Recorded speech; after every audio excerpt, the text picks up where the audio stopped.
One of the questions we get asked the very most is, do you have a therapist you can recommend for me? And while we wish that we knew of therapists in every single place, in every single part of the country, we don't. So what do we tell them instead, Mel? We say check out BetterHelp because it's online, it's at a reasonable price, and you can be matched with a therapist within 24 hours. I've also used them and they have been great. And if you don't like your therapist, guess what? Click, and get a new one. Absolutely. It's so hard when you have an in-person therapist, if you're not clicking with them, to cut them off and get a new one. So that's not an issue with BetterHelp. So we always tell people to try BetterHelp. And if you use our promo code, which is trybetterhelp.com/WWDN, you get 10% off your first month. Go ahead and try it out. That's trybetterhelp.com/WWDN. And you know what? I'm a big fan of doing therapy where you don't have to wear pants, but nobody knows about it. Are you wearing pants right now, Mel? I'll see you later. Bye. That's trybetterhelp.com/WWDN.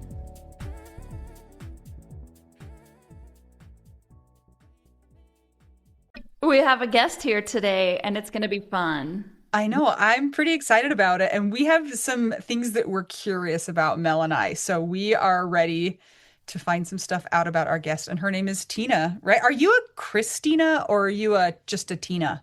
I go by Tina always, ever since I was a little girl. Okay. But your birth name is Christina if you're in trouble. Absolutely, yes. Yes. Okay. This is Tina Newman. Tina Newman, thanks for joining us. Where are you recording from? I am recording from Southern California, Costa Mesa. Oh, I know Costa Mesa. I love that mall. And Sagerstrom Performing Arts Center. I know it. Exactly. Yep. And right now it's 76 degrees and outstanding. I have cousins from Fountain Valley. Right on. That's up the street. Oh, man. Can we come to California right now and get away from Utah? I would love you to come stay in my 4-story loft and let me give you guys facials and waxing and let me pamper these young widows. Okay. So that actually is one of our questions is, so to let you guys all in, Tina's email address is something, I can't remember what it is, but it's like Tina waxes people or something like that. And so I'm like, what is the situation here? What? There's a situation. Yeah, Tina what is Waxes it? obviously was taken, so I had to add a 2, not Tina Waxes people. Oh, there's another Tina. Shoot. Okay, I'm gonna remember exactly what it was. Mention what comes after that because I'm thoroughly embarrassed and it shows my age. I don't remember. I don't know what comes after that. We can't remember anything. Well, it's not Gmail. I'll give you a hint. Got it. Oh, yeah. Okay. Got it. I actually don't remember either, but I still have a Hotmail account, you guys. I only give it to people that I don't want to have my real email address. Like, yeah. What is your guys' real age? Because I have you, when I listened to your story, when you were a widow. So how old are you now? So I'm 45 now, and Whoa. Mel's like 43. Yeah. You guys are like teeny boppers. So you are a waxist? A waxer? A waxer? I've been an esthetician for 40 years. And my kids are 38 and 32. So when Tanner, my 32-year-old, was in my belly, I left the big company L'Oreal and started my own business. And do you like pulling people's hair out with wax? Like, is that enjoyable to you? Oh, it's not that. I love the connection.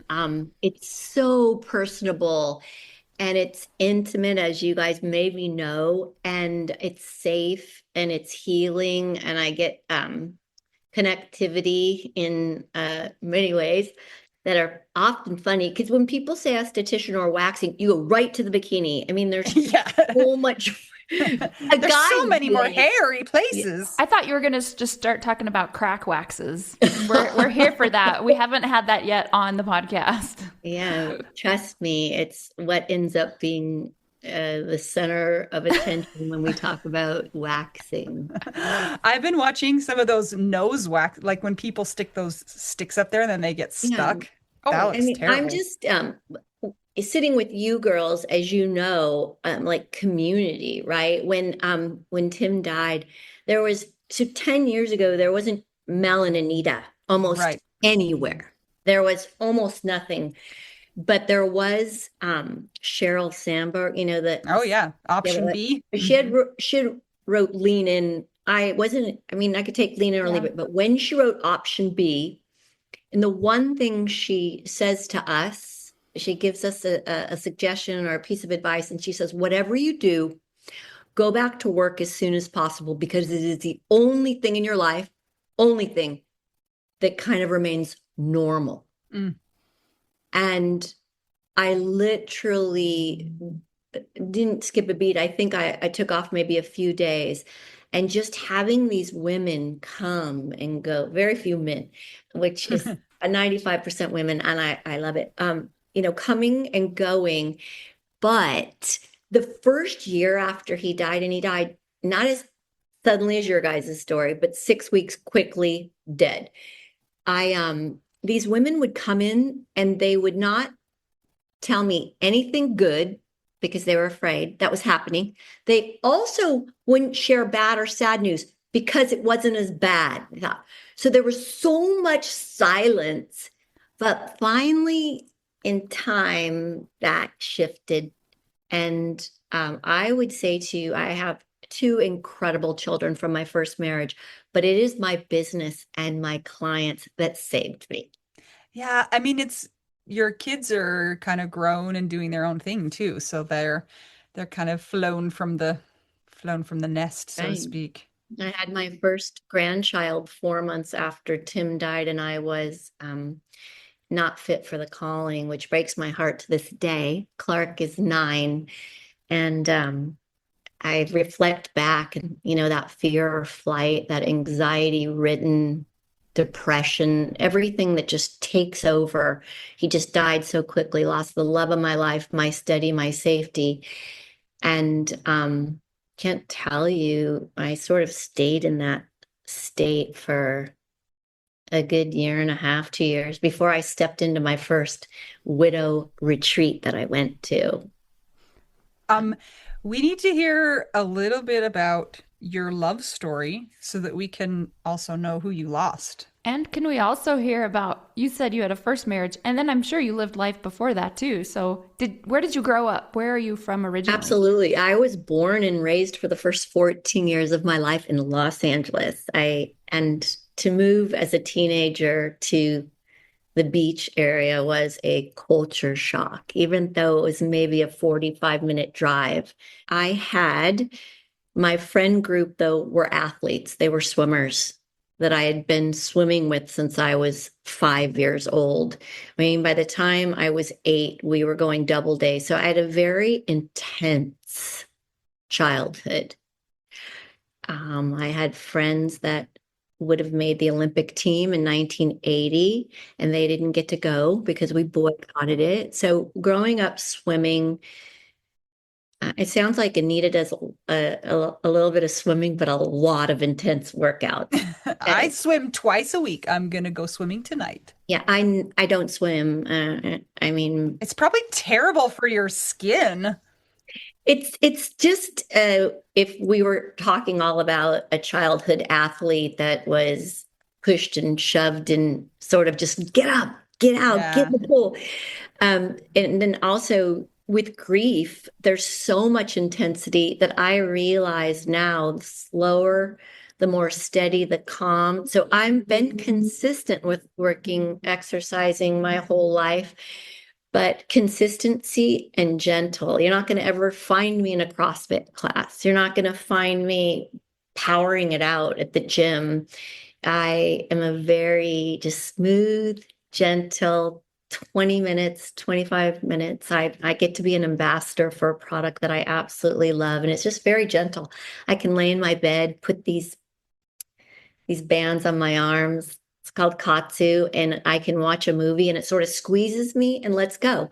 So when I couldn't work out, it worked my body out, and I love it. And I feel honored because of my past to get to be a part of that, which also inspires me and sort of distracts me.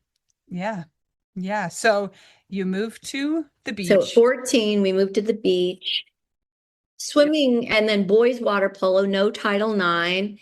A couple years after high school, I run into a guy. We had gone to high school together.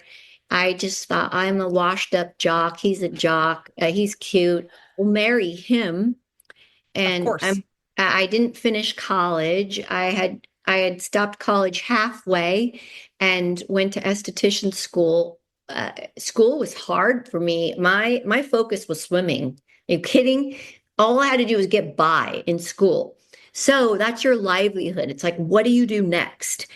And so I ran into Bob. He was a baseball player in college and then the minor leagues. And we have and Cassidy and Tanner, 38 and 32. And Bob and I married young and we divorced young. Always living close by. Always, if there was soccer or a tennis match or whatever, a wedding, college, there we are, there we are. Well, was just busy healing, unlearning, learning who am I at in my middle 20s. Actually, so I had Tanner at 29.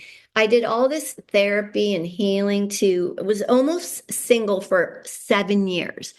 Not just dated barely, not even I was raising children, helping Yes. and growing my business and just trying to figure out who am I without Bob, without swimming, what would work for me. And just I was at the gym with my dad one day, and this man was kind of staring at me, and I turned around and like kind of gave him a look like, "Oh, what are you doing?" And then when I did that, he said, "I can't concentrate." And I kind of said something mean and funny. He had a bushy mustache, and I was like, "Oh."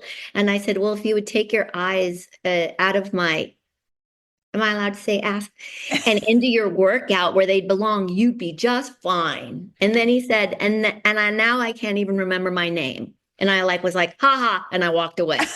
I and then I would see him sometimes. He would try to talk to me. When do you come to the gym? Blah blah blah. Then eventually saying we should go to coffee. And I really was like, oh, he said he was a cop and he had this bushy mustache and he looked older. And I was kind of like, yucky, yucky, yucky. And then like a couple months later, my kids had gone to school. It was summer, but they started school. And I'm like, okay, I'll go to coffee with this guy. And I went to a coffee and I ended up going to about 5 coffees. He had only been out of his 18-year marriage when he started asking me to coffee for about 6 weeks. Oh, wow. And I was like, No. he was so kind, so interesting, smart. And I mentioned cop. He was a commander. He had his master's in psychology. I've never met a more gentle, sensitive, kind human being. So if the story kind of gets messy and involved, the push, the pull, don't go away. Please go get your divorce, get an attorney, get it finalized. He had 2 kids. I had 2 kids. My kids were 10 and 16. So his were about 12 and 18. I met him when I was 39. He was 49. I married him when I was 41. I said, I'm never getting married again. I just want to be in love. Kurt Russell, Goldie Hawn, like they get it. Let's just be in love. I don't need to get married. I've done that. And he would say, could you stop saying that you're never getting married again? You're hurting my feelings. And I would be like, oh my goodness. Anyway, at 41 years old, I married him. And we were only married 9 years. We never left the honeymoon state ever. Like at that 9-year mark, he was still saying, like he'd leave the house. When can I see you? Can you have coffee today? Can you have lunch? And he was very healthy. We both, lightly exercised, lightly ate well. Lightly ate well. I like that. I say that because, like I said, there was barely any widow stuff, grief stuff in the world. There wasn't longevity this and breath work that and no sugar. And, now everything is like we're bombarded. And for the record, I mean, it's not that bad. We have knowledge everywhere. and I like it. And I especially love what you girls are doing. I needed you, and I needed something. Anyway, Tim died, and he died quickly, and he died of a rare disease called Creutzfeldt-Jakob's disease. I don't like to say it because I don't even, when you hear somebody, my Hungarian friend says it, and I'm like, whoa, he says it perfectly. So we just say CJD. Yeah. By the way, I knew what that was when you put that. I was like, Oh, I know I'm what that is. impressed, Anita, Yeah. because so many people don't. Yeah, it's not a pleasant thing. Do you want to tell us a little bit about what it is and how one acquires it and How what do it you does to you? spell it? It's I like don't even know what you're saying. Yes, and Crutzfeldt. Jacques, Yeah, J A. J. Is it Kob? Uh-huh, Yeah, Wow. exactly. yeah. Mel's like gonna Google away. The clearest thing I could say is that people, when we explain it, we say a neurological prion disease that eats your brain. So I don't know about you girls, but I had heard about mad cow, and some people say they compare it to mad cow. And trust me, they start saying, "Have you been to Europe? Ha has he had dental work?" They're asking you all these things, and you're like, "Yeah, we went to Europe. Yes, he goes to the dentist." Um, and Tim and I had both have that thing on our driver's license where if anything happens, you donate your organ. The horrifying thing is when Tim handed me his phone and said, T, I'm having trouble remembering what this is called. He died in 6 weeks. And the next day after he said that, the day after that, day after, it just got, he like looked at me, couldn't find words. So it was so quick that uh, can we go sit down in the office? Can you show me what I'm up against here? Can I learn your passwords? Kind of none of that. No. We had just built a beautiful forever dream house. I pinched myself daily in this marriage, like, oh, this is so nice. His kids are doing well. My kids are doing well. We're having fun. He has a newer career after the 27 years. He's in a band. I mean, we were living life so hugely, so happily, and learning so much from each other. And that 10-year difference didn't seem like anything once we got going.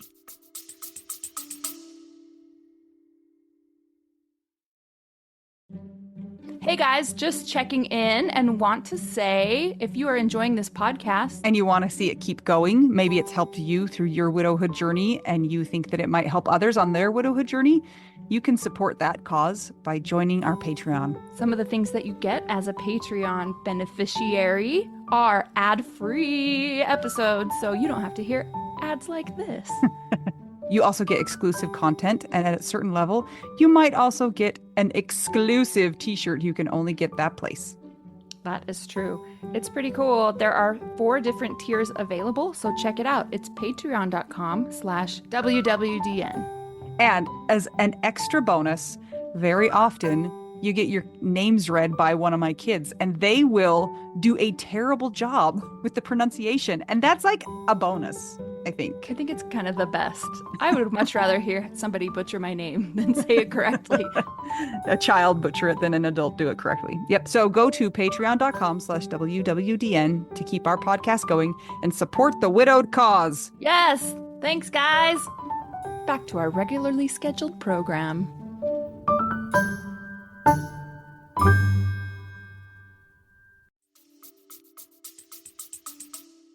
How long did it take them to diagnose him? Because it's not a common thing to have. So No, Anita, I'll go on Facebook or I'll go on a Zoom call once in a while and listen to doctors.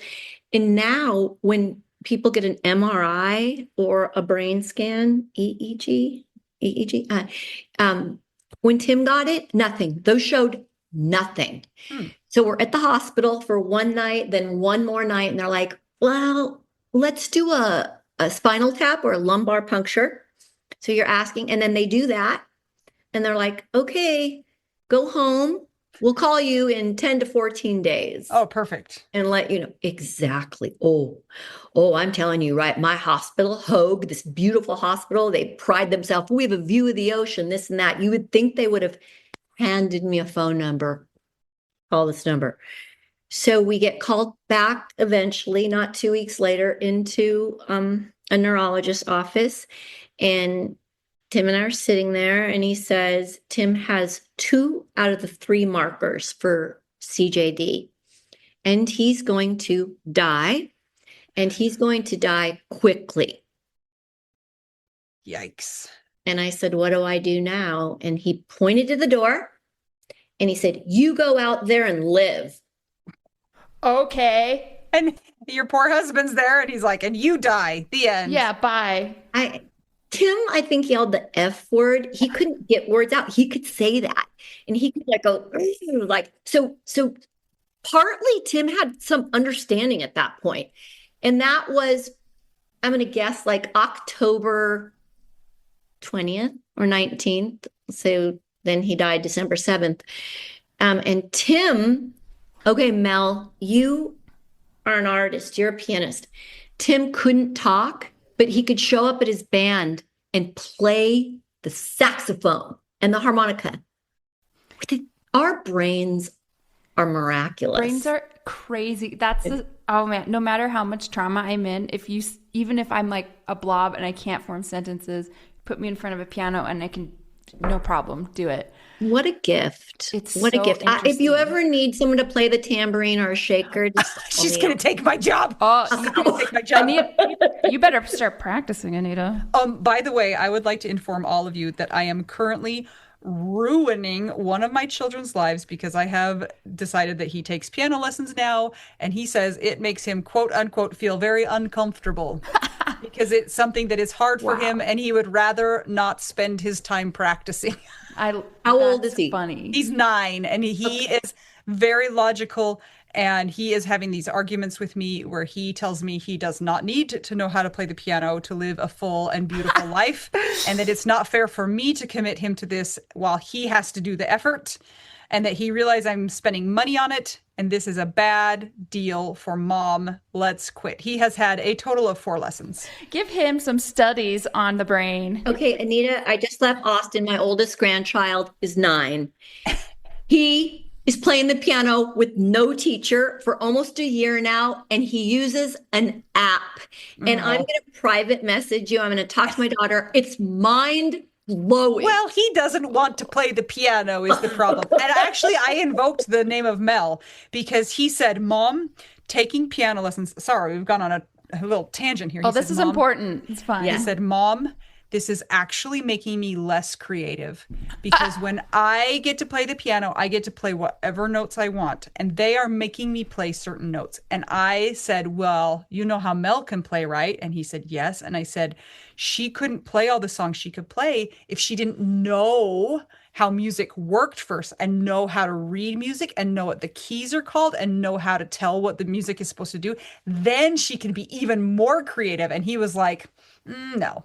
Oh, Anita, send me this child, and I will give him a peer-reviewed study on music and creativity in the brain, and then I will give him lesson assignments. Auntie Mel just needs to show up and bring a keyboard and jam and get him excited. Yeah, I don't know. I finally said, well, you're supposed to practice for 15 minutes a day, and you're on the iPad for about 9.5 hours a day. And so what we're going to do is if you don't want to practice the piano, then you can have 1 hour. And so far he has been willing to plink out his practice for 15 minutes. I like the bribery. It's good. It works. Sometimes it's that was the only more way. of a threat.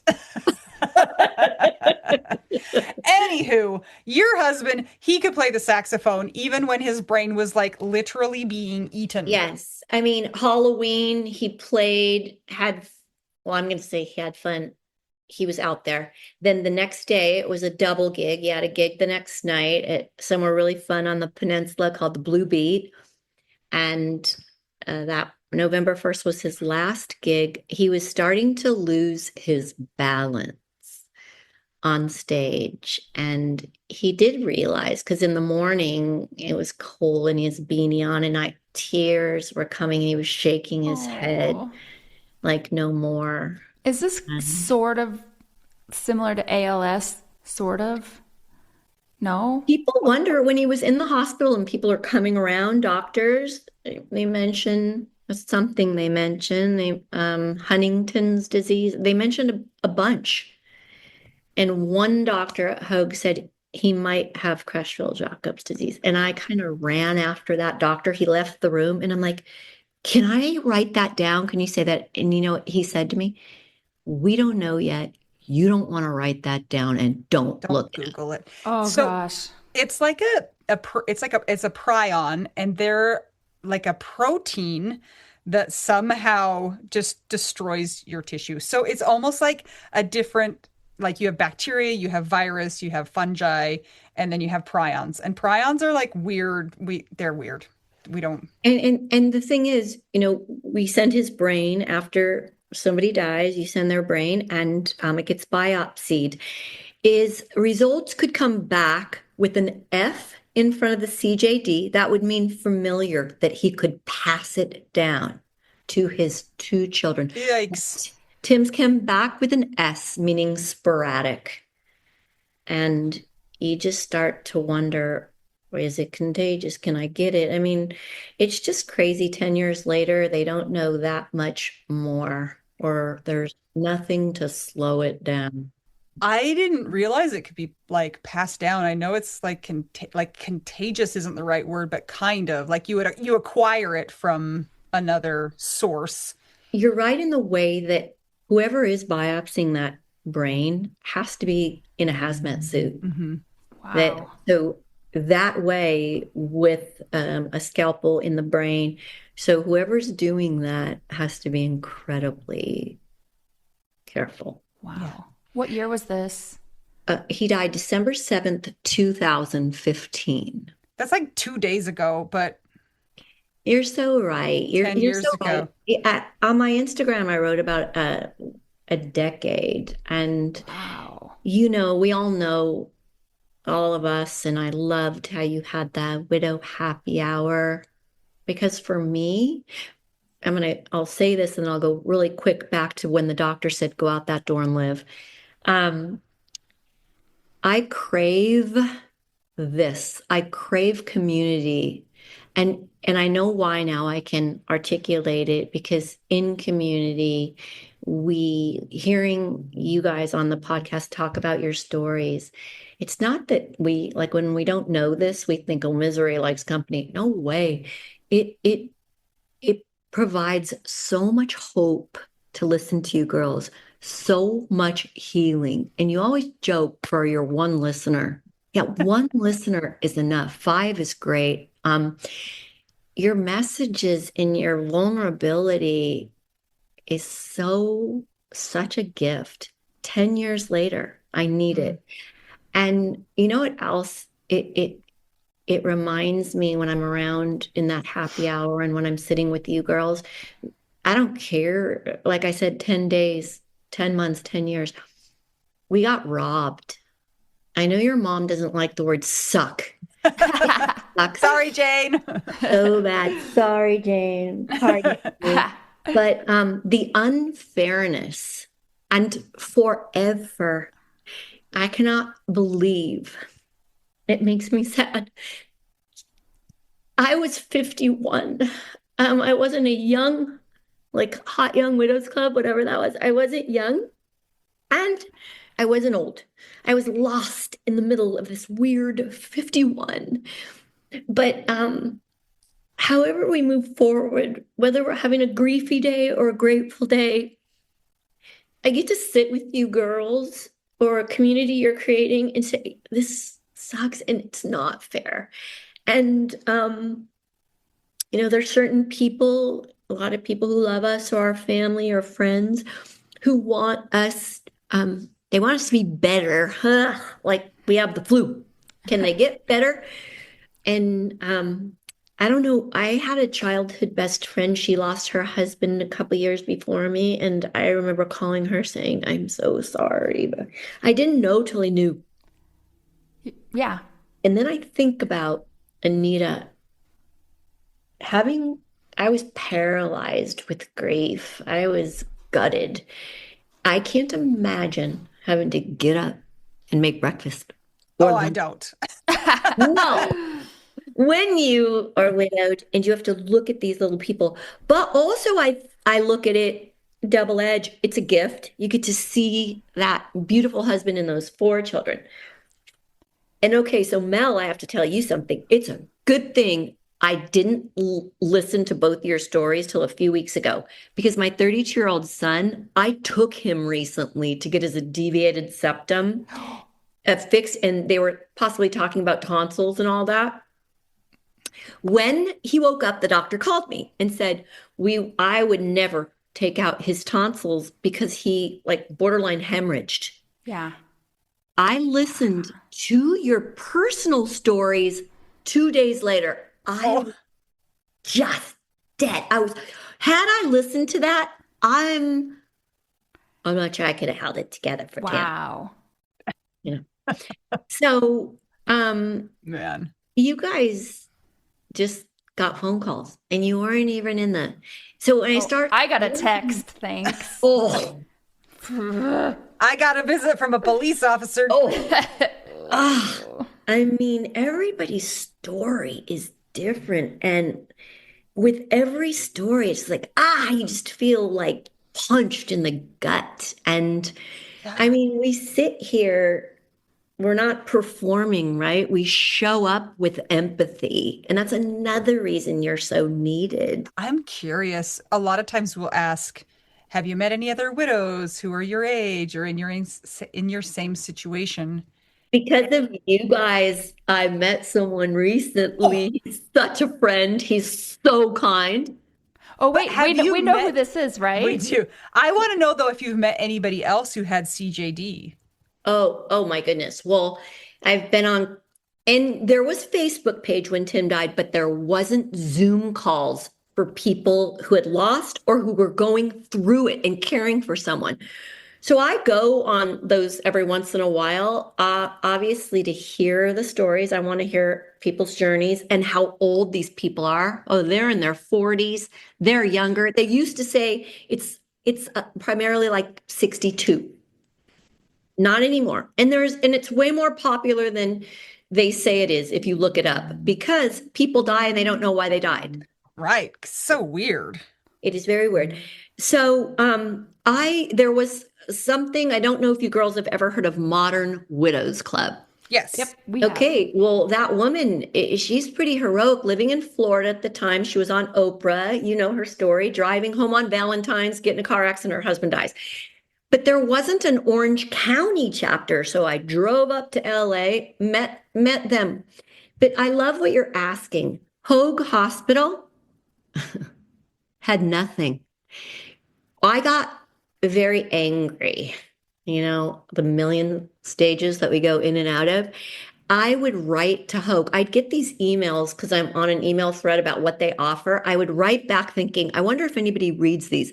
You guys think you're so great. You have an amazing drug and alcohol program, but you don't have anything for grief. This went on for 4 years. I finally get answered. We hear you. We want you to come in and talk to our social workers. We want to start something. Now they have something called a grief recovery program. Now a doctor can hand me a piece of paper when I say, what do I do now? Just like, what do we do now? I love the name of your podcast. And Hoag has a 6-week program that meets once a week with a book. You're around a table. You meet other people to hold you. You guys, we all know I could have walked into a church and done a grief program. I was not interested. I wanted to turn inward, and they say grief is selfish, and I needed answers. And I hope I don't offend anybody because I'm If people turn to God or the Lord for comfort and for recovery, great. I couldn't. I was mad and sad and broken. And anyway, I'm very proud to say that Hogue started it. I got to be in the group. And then a year ago, I got to speak at the group. And that felt really good. But as far as, there's been some people that I know that have been widowed after me, and we have a dinner now and again. They're a little older than me. They're pour their lives happily into their grandchildren. So many of them not interested in dating. I had such a fun romantic relationship. I want it again. My children are older. And my grandchildren live in Austin, and I still have a career here. So I've dated a lot. I've had one significant relationship. It was my first try. And it was also his first try after being married for almost 20 years. And it was a lot of fun, very different than Tim. Dating is hard, and they tell us not to compare. Okay, all right. Give me a break. There's some characteristics that I'm going to always look for and long for. I'm 61 now. I need to know, is it okay? Is it ethical to wax your partner, or do you need to leave that to somebody else? Okay, you're talking to someone who's 61 years old. Why does everybody young want every piece of hair off their body and they look like a wet cat? My father was full-blooded Italian. I also lost him the year before Tim. He was such a lover. He was one of my favorite people. He was amazing. Losing him was awful, but I had Tim to turn to and hold me. Just like the two men in my life that grounded me and kept me feeling so safe and saw me and understood me. And anyway, oh my goodness. I love that I have 95% women, and the few men that I have that get their nose and their ears and their shoulders. No, Anita, I'm not going to wax him down there. I wasn't even asking. But what about his back? Yeah. Is that ethical? Yeah, sure, absolutely. Okay, that's shoulders, ethical. back, a little bit of grooming, but to remove the hair completely, I love a man. Okay. So you'll do a little shaping, a little Some manscaping. manscaping. Okay. Sure. They say like that doctors, you shouldn't treat your own family. So I just wasn't sure what the protocol for estheticians is. I've been known to groom someone I was dating. Okay. Okay. So we got you off track. You had this Yeah, relationship, but I'm guessing that it did not last because I don't think are you still in that relationship? No, and I miss the fun parts about it and the things. There was some commonality and life alignment that was outstanding. As far as communication in depth and being able to hold my fragility and what I come to a relationship with, I didn't feel a lot of that. And, we say strong back, soft heart. I don't want to become this stiff upper lip. I'm who I am. I want someone to understand. Do I need to date another widow? Not necessarily at all. I like knowing people understand that I'm a mom and a grandma. Dating is hard. You bring a lot of baggage to your relationship too, because I don't mean to say that in a bad or negative way, but you were divorced. You've got kids from that marriage. And then you have this other relationship and marriage, which was happy and wonderful. And you would not have chosen to divorce him. And then he dies in 6 weeks. And then you have maybe an interesting relationship with his kids now, because that's always very murky waters. And now you want somebody to come and like accept all of that and just wholeheartedly be like, yep. Since I feel like I can be your mom and make a suggestion, you just said I come with a lot of baggage. How about Anita and Mel, if when we show up, we come with a lot of wisdom? That's, There you yeah, go. it's And true. as you girls know, and I know, what have we done with all this background? Have we healed a little? Have we had some therapy? Have we done some self-reflecting? Have we? Hopefully. Yeah. Exactly. Yeah, And which in is my not all the time. Like people sometimes come with that baggage, but none of the Well, positive that's parts of my it. experience is dating men who are anywhere from 54, 55 to 65. They're getting on that date, letting me know how awful their ex-wife was, saying she took everything, COVID took whatever else was left, and I just want to have fun. And I'm like, ay, ay, ay. Yeah. So, I think it's what we do with our past. And, I like what Jane Fonda said, you girls, when you hit 60 years old, it's our third and final act of life. Guess what? She said it's our most important one of all.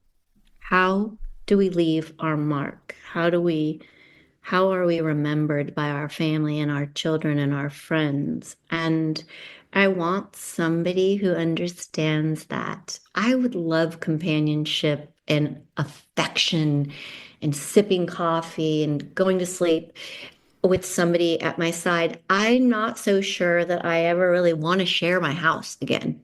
Hmm. That's fair. Back to the idea of baggage. Like when we're doing these podcasts, I always get these like little pictures in my head. And the picture that I got in my head, when I was saying baggage, and I was kind of using it with a negative connotation, is like I kind of love the idea of having a really beat up piece of luggage that has stickers on it. You know what I'm saying? Oh, That has heck just yeah. shown, like, look at the stuff I've done. Look at what I've lived through. Look at the things that I've been able to, like, do. I'm not like a boring piece of luggage that came from Costco. I'm a cool piece of luggage that's been thrown around a Oh, lot and has lots of good vintage. stories. Yeah. I love vintage. I love vintage shopping. And I got that visual. I'm extremely visual. I love that old piece of luggage with stickers. You never want to get rid of it. But you did hear me say I was almost single for 7 years before I met Tim. Hmm. So, and I'm not, and who cares? At timing, I'm not going to judge you. Do whatever you want to do and what you need to do. I'm in my lane, you're in your lane. But I was so determined after my marriage ended to figure stuff out. I know now that every day we're figuring stuff out, that we never get to where we are. Tim used to say something really cool. We're all on the same freeway. We are all in separate lanes. We are all going different speeds, but we want the same destination. I love that. He said so many cool things.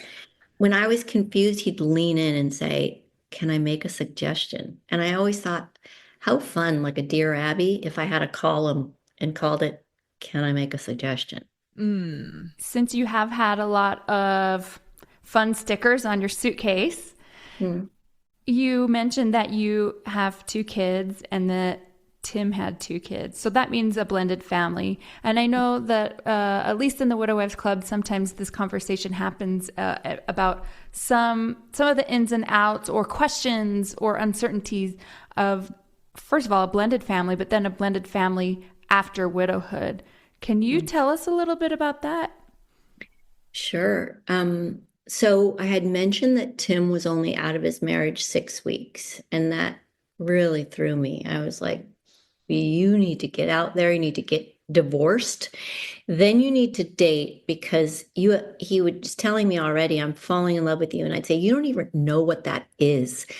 Go meet people. And he said, Tina, oh, I'll never forget what he said. He was just so convincing. I'm almost 50 years old. I don't have to eat shit to know what it tastes like. Pardon me again to your mom. And I was impressed and I was flattered, of course.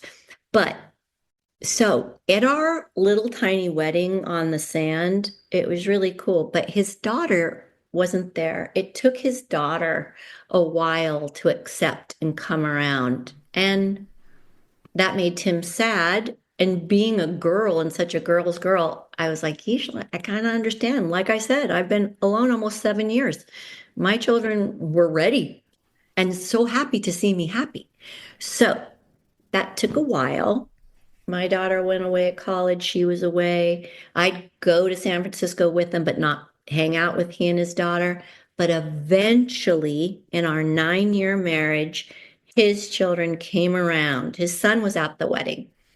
And I would like to tell you that we all really liked each other, maybe even sometimes loved each other. And Tim and I had gone, we were a blended family. So my dad was always like, make sure you go do a trust, do a living will, do it all. You, Tina, you come to the marriage with this, he comes to the marriage with that. And if anything happens, you want to make sure it's in writing. So we had just built our dream home, and it was lovely. And in our little agreement, there was something we put in there saying, if one of us dies, we have a year to pay the children, whatever is theirs, 1 year.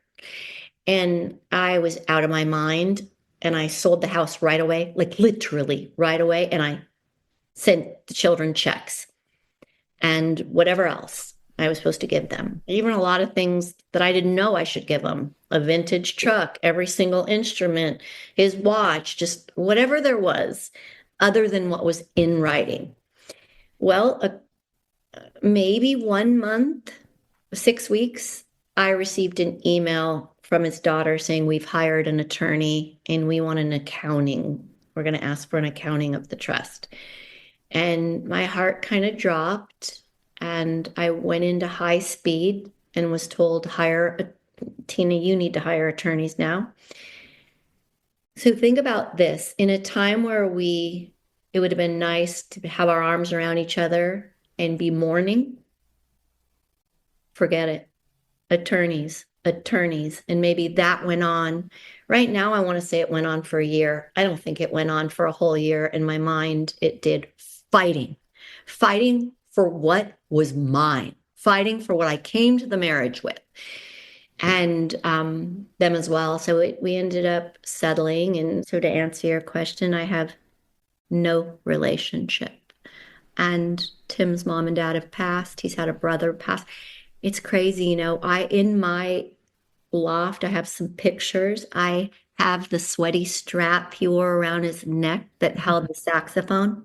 Oh. It almost is like, did I have this? Was it a movie? Was it a love story? Was it real?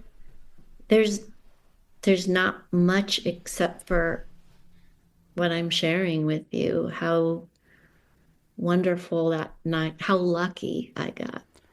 So when you did the lawsuit, or they did the lawsuit or whatever, did everything come out even? And it was, you were like, there look, was nothing. Yeah. So Nothing. that's so hard, because I know what it's like to be accused of being dishonest in a court case when you're not. Mm-hmm. And it's another form of betrayal, and it just eats every like second of every day. Mm-hmm. And then it destroys the relationship. How have you coped with that? You and Tim were together for 9 years, and it maybe took him a while to kind of warm up to you. Have you felt grief in losing the relationship with them in addition to this other stuff? Very much so. His son was a beautiful soul, soft soul. His daughter was an artist, very loving. And what I would give to look at Jeff's big green eyes. That's Tim's eyes. You guys, recently I got a DVD player in the mail, and because I hadn't really watched a wedding video or a celebration of life, I got the DVD player because I was doing all this. Even this is, on the 7th, I flew home from Austin, and I'm like, well, this is going to be some widow humor. Hold. If the plane goes down today, I'm like, I tell my children too, my adult children, she stand up at my celebration and say, woo, she's with Tim on the same day Tim left the planet. I got the DVD player. I got in bed. I was so excited and a little nervous, and it didn't work. Oh. I couldn't get the DVD. Well, I'm not very techie. So a friend came over, sent it back, got a new one, and it's sitting to the left of me, and I look forward to it. But I sometimes think of his children and think, do they want to share photos of those 9 years? Do they want to hear stories? And one time his son sent me a text saying, "You made my dad so happy." And I cherish those words and I hang on to those words. And had I lost my dad at 20 something instead of 49, I mean, my heart hurts for them. He was an outstanding father. He was someone who made lunches and walked them to school because his schedule was more flexible than his former wife's. There's nothing. Was there any communication from them when they found out everything was copacetic and even? No, I think, Matt, I think we all felt like a lose-lose. It's a loss. Yeah. It was a waste of a year. It was a waste of money. I'm not sure. I'm not privy. I have no idea how they feel or what they felt back then. All I know is there's zero contact. It's like setting you guys up to be enemies, though. Like when Mhm. you enter the legal system like that, it's like there is no two winners. Like it's only a winner and a loser. And actually, it's just two losers, like you said before, but it's unfortunate. What would anybody say? I'm sorry. I'm sorry that you lost the most amazing human and you felt like this was necessary. Sometimes we say there are no words. There are, I guess I could get coached by a professional but I definitely don't feel moved to reach out. What was the relationship with your kids like with his kids?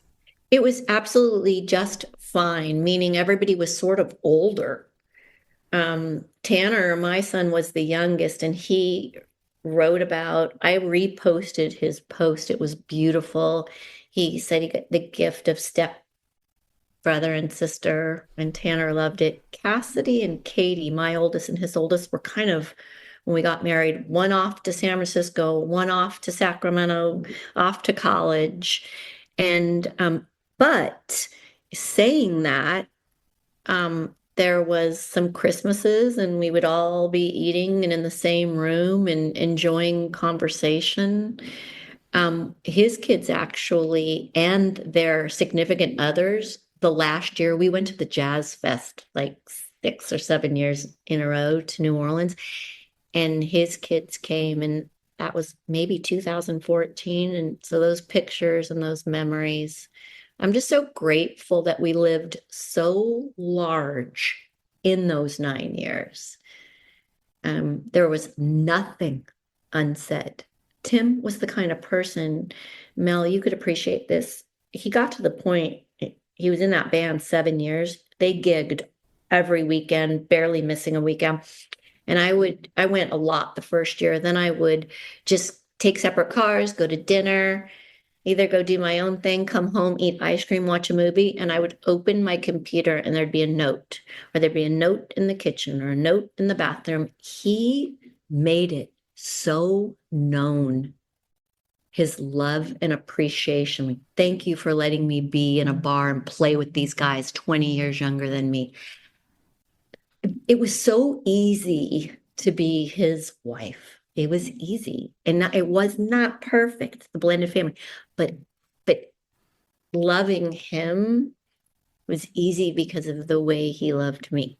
It is a big sacrifice for the partners of musicians. I can attest to that.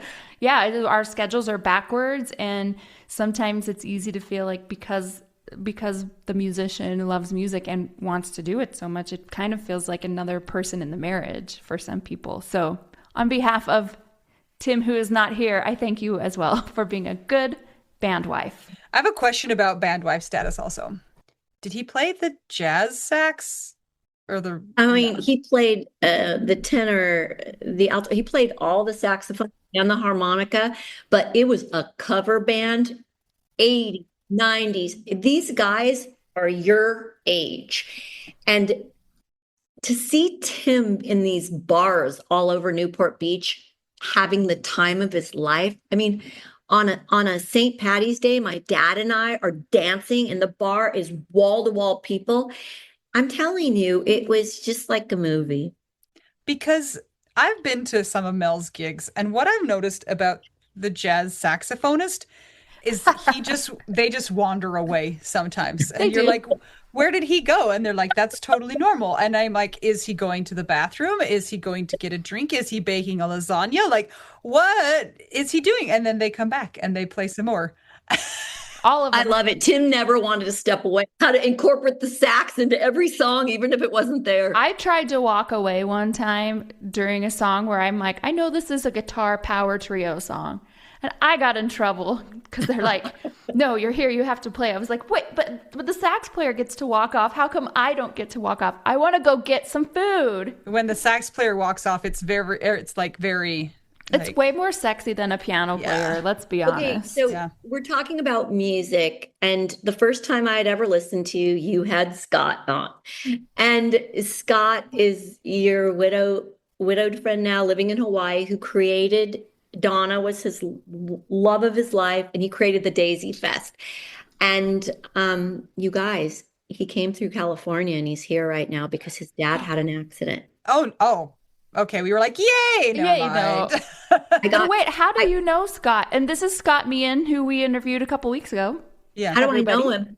I commented on your Instagram, his story, and that was it. He started messaging me on a quest for courage and saying, at first he said, oh my God, like 10 years and she's still writing about him. And now he says, oh my gosh, 10 years and she's still writing about him. So he's inspired. And that makes me feel good because if I can encourage or inspire anyone and let them know you're okay. I mean, I guess he'll hit 4 years in April. And when I met him and gave him a hug, he had Donna's wedding around his neck and he still has his wedding ring on him. Like, oh my God, I don't want to tell you what I was doing at 4 years. And we were laughing and I love this lore. That's what the children these days say. I love the lore, and I can't wait to see what else happens. And also, Scott, I hope your dad is okay. And you can... Yeah. definitely he extended his stay and he'll go back in next week. But I think, can you imagine if a few of us could make it out to the Daisy Fest? I'm trying to get Mel to perform at it. That's my goal in life because I just want to go to Hawaii. No. Both of you guys are now tambourine players, so That's could we right. do a trio? I'll step aside for Anita and use the shaker. But speaking of that, I'll help Mel. I want Mel to get to Hawaii. And speaking of that, like you guys, you don't make it easy to buy a taco or a cup of coffee. You don't. Oh, And I wanted to kill you guys with coffee before this interview and be like, I'm buying them so much tacos or coffee because I want them to be so caffeine out. we'll send you a link. No, I saw it. I saw it. But here's the thing. There's some you can buy you 5. Is it tacos? Do you have coffee? Am I making this up? No, No, it's you're not. it's all You're making whatever. sense. Okay, Yeah. but then I see someone bought you guys 10 and I'm like, there's no button. And so I was like, after a while, it's like, how did somebody buy you 10? It only goes up to 5. And so I gave up. So for the people who aren't as techy as you guys, then I sent you guys an email. Boy, trying to buy you coffee and tacos and I want to dine with you all. And it's like, Okay, I gotta look at this now. Nothing. We didn't Let answer. me pull it up right now. Oh, I mean, if you want to get to Hawaii, you should make that easier. Okay. no, look, here's okay. So you click on the link in our show notes, and it says buy us tacos, and you go down there, and click on it, and here's the screen. It says buy what do we do now a taco, and it gives you these options 1, 2, 5, or 10. You can actually adjust it. So in the area where it says 10, you click on it and you can actually change it. So like I just changed it to 25. Oh, okay, thank you. Thank you. And I'm going to do my best. And if I can't do it, I'll have my son over who worked for Apple for 5 years to figure it out for You him. can figure it out. So this is my goal in life is to see Tina at Daisy Fest and she will play the tambourine and I will carry the luggage that has the battered luggage. That will be my job and I will be happy to do it. And that's my goal. I mean, and we've been trying to set up the cheese table. So if you've been for those who have been paying attention since Scott's episode, we've been trying to kind of plant some I seeds. listened to you all interview Sky and the cheese and cheese and cheese, and I'm like, they can do cheese. I'm doing cookies. I do like cookies too. But Yeah. Tina, that does bring us to our important question of the hour, and that is, what is your favorite cheese? Do you eat cheese? Oh, she pulled a face. I did. I pulled a face. When I love a salmon salad or a fajita salad, it's gonna be mozzarella, feta, maybe a little bit of goat with warm beets and walnuts. But strong cheeses, a cheese platter, I'm just gonna eat the jam and the cracker. Okay, so now the next question, what's your favorite cookie? A peanut butter chocolate chip or an oatmeal chocolate chip, not an oatmeal raisin. Okay. Yeah, thank you. Thank you. you. I Exactly. agree. My dad, Jim Shore, would not agree, and I agree with you. Thank We you. do. Tina, thank you so much for joining us today. You are a delight. I hope one day to visit you and to have you wax a part of Your me. crack. I don't know how. I don't see that much, so I'm not sure how that's faring. That is a lot of information. How do you I go think out? you- You just like went you- out with a boom, but I mean, don't you have to get a mirror to kind of see what's there, Anita? So Yeah, I mean, I'm not looking at my butt crack ever, you guys. and also Anita can't have downtime because she's in a swimsuit, so she needs lasering. Waxing, you have to have the grow out period. Yeah, That's true. It We is the did that. We did a this is double TMI. date. We did a double date and we did waxing, but I'm blonde. No, we and did so laser. Sorry, we did You guys laser. went to laser together. In different rooms. We did a buy one get one free like thing, and and it only worked part for me because I have blonde hair, so that's kind of annoying. That's an epic widow day. Yeah, we were like our husbands are dead. We feel terrible. We have fake eyelashes to make us like not have to do makeup. What else would help us? We're like obviously getting lasered. I love that you guys did that instead of saying, let's go to a spa and have a massage. No, let's go have somebody shoot a rubber band at us 50. In your nether regions. Yes. Is this because widows, we don't mind pain? Yeah. I want to thank you guys for having me and allowing me to do one of my favorite things, talk about Tim. Oh, well, thanks so much for being here. And Tim sounds awesome. And I love that he loved playing the sax so much. And I'm sorry also for the hard things that your family has gone through, and you especially after his death, in addition to, quote, just him dying. So we are glad to know you, and we're so grateful that you've been here today. Thank you so much. I hope to meet you both one day. Okay, so speaking of tacos, if you would like to keep the podcast going, join our Patreon. It's patreon.com/WWDN. Yep. And just like a little plug for this, we are going to start doing Patreon only Zoom Hangouts. So if you want to hang out with us, you got to be in the Patreon community. There you go. Next thing, buy me a coffee.com/widow we do now. That's where you buy the tacos. And I just explained how to do it. It's in our show notes. If you have problems, email Tina at Hotmail. Yes, Tina waxes people. That is not her email It's address, not. guys. We're not going to give it out. She can. Yeah. She can do that. Anyway, we always like a nice rating and review on Apple Podcasts and Spotify. Okay, you guys, we have a YouTube channel, and there are some videos on there that Anita and I have made. It's been going for a while. I don't think people know about it because whatever, we're kind of terrible at this stuff. But there are videos of us on there that actually look pretty good. And then the podcast host sends the audio of every single podcast to YouTube and creates a video with audio only. If you are on YouTube, even if you don't listen, will you please go and subscribe? Because for us to help to be able to become eligible to make money off of the ads that YouTube gives you anyway, we have to have a certain amount of subscribers. Otherwise, they won't consider us. So would you mind doing that? Go to YouTube and find Widow We Do Now and just hit subscribe. That we would love it. Thank you. It helps us because we're trying to help the widows. So any money we get goes towards helping other widows. Thank you. Yes, thank you. Okay, guys. Until we get to talk to you again, we hope you've enjoyed this episode. I'm Anita. I'm Mel. I'm Tina. We're just two young widows and one Saxon wax. Woo! And we're all just trying to figure out widow We do now. now.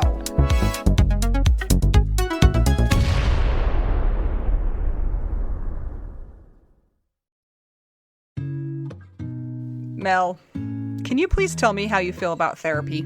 I am so grateful for therapy. I do therapy every single week. Do you think it's a great tool in the widow's toolbox? I sure do. I think it's a great tool in anybody's toolbox. And I am so glad that I have stuck with it because as time goes on, there are more things that I am able to learn about myself. That goes for anything from healing from the death of my husband to childhood things to trying to get outside and be social or trying to address my own certain personality. So yeah, it's really been helpful for me. We have so many people in the Widow Wives Club who have started using BetterHelp and have amazing reviews. It takes away so many of the barriers to getting great therapy. I know one of the things that's hard for people, and we get this question a lot, it's I need a therapist that does XYZ. Who is a therapist that is going to be widow friendly? And I know that is so hard to find. When I did therapy that was not on this online platform, it was hard. And it's kind of trial and error, kind of like a new medication, honestly, like a new antidepressant. And the way that BetterHelp is set up is it's easy to find somebody that has your specific needs as part of their expertise. And you know what? If you get into a couple sessions with that person and it's not a good fit, it's so easy to change. You can ask some of our friends in the Widow Wives Club. They've changed therapists and gotten one that has been a better fit for them. Well, a lot of them are lucky with who they get first time. I am so grateful for mine. I love her so much, and it's literally changed my life for the better. This is amazing. So if you guys are wanting to add therapy to your toolbox or need a change in who you're seeing right now, consider checking out BetterHelp. They're one of our sponsors. If you go to trybetterhelp.com/WWDN, you get 10% off your first month of therapy if you sign up with BetterHelp. And let me tell you, the day that I was in the hospital with my dad when he was dying, I was able to instant message with my therapist, and she checked on me all throughout the week. And I was not available for video sessions for a lot of those times because there were things we were dealing with, like mortuary stuff, and I was still able to be in contact with her. So they're very, very responsive, caring.